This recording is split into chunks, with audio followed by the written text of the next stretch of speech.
Well, if there's one lingering scar on the Gulf Coast from Hurricane Sally 16 months ago, it has to be the damaged Gulf State Park Pier. Yeah, just days before the hurricane hit, News 5 toured the newly renovated structure 2 weeks before it was set to open.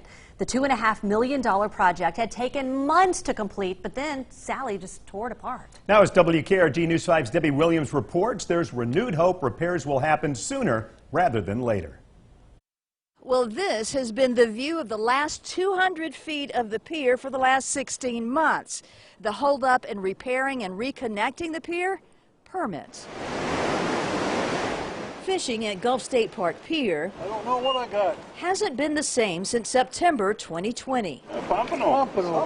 Hurricane Sally took out 200 feet of the newly renovated pier, making the octagon with its brand new elevated observation deck an island unto itself, and leaving the second longest pier on the Gulf Coast an abbreviated version of what it once was. I hate it, I love the pier.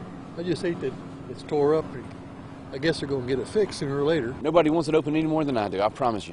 Chris Blankenship is the director of the State Department of Conservation. I've been working on it since the hurricane. 16 months after the storm, You kept asking when's it going to be fixed. Well, they're going to be working on it.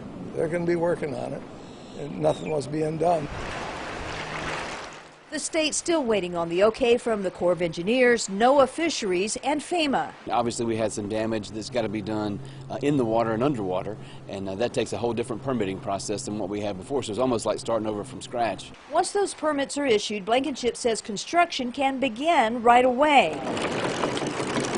That's good news for anglers. Too small, but it was fun to catch.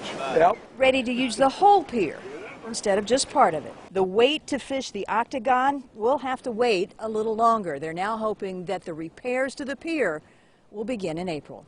On the Baldwin County beat in Gulf Shores, Debbie Williams, WKRG News 5.